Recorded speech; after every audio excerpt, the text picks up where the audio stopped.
Banking, Bailouts and Bailins, Section 1. In these two videos I'm going to be talking about bailouts and bail-ins with regard to any financial crisis that might occur in the future. But before I launch into this discussion, I should perhaps reword the last part of what I just said, because to my way of thinking, another financial crisis is going to occur. It's just a matter of time. Financial crises occur intermittently, not perhaps on a regular basis, but every once in a while. To think otherwise, to think that there won't be another financial crisis, is simply unrealistic. In fact, I would go so far as to say it's somewhat delusionary. At least it could be said that believing there won't be another financial crisis is probably crazier than believing there will be. Financial crises have happened in the past and they will continue to happen in the future.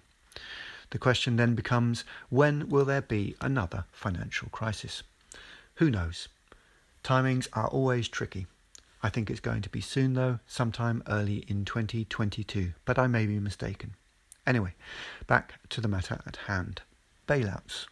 During the financial crisis of 2007-2008, there were bailouts for the banks. The too big to fail banks, or the systemically important financial institutions to give them their official title, were deemed too large, too important and also too interconnected that their failure would be disastrous to the wider economy. Accordingly, they were given financial aid by the government to ensure that they didn't fail.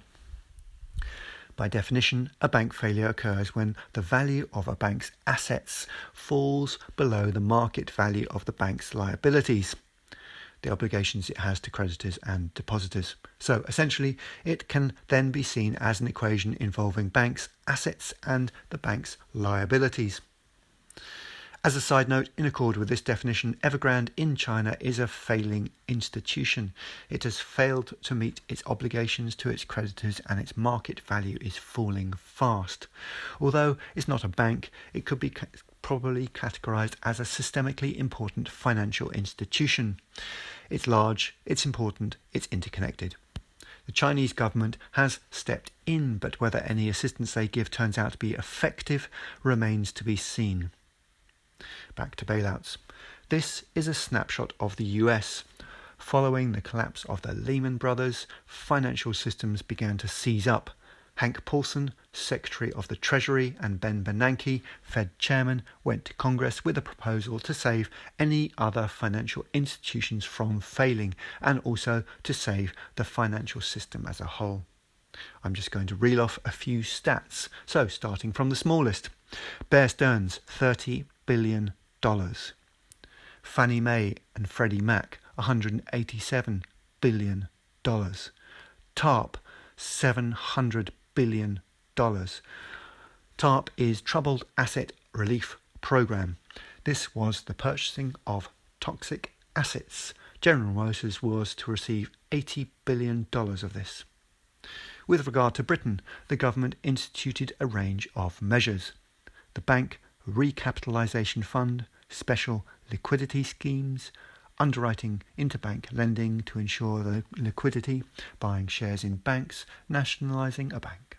Whatever they did, whatever the terms they used, they basically gave the banks a total of £500 billion. There's much that can be said about the bailouts for the banks, about the anger in the general public with the banks for being responsible for creating the crisis in the first place, and they're getting bailed out. Something could also be said about the government's creating moral hazard, privatising profit and socialising risks, etc. But I'm not going to go launch into a rant here because bail-ins are the main focus of these videos. I've split this topic into two videos, so there's another one to follow.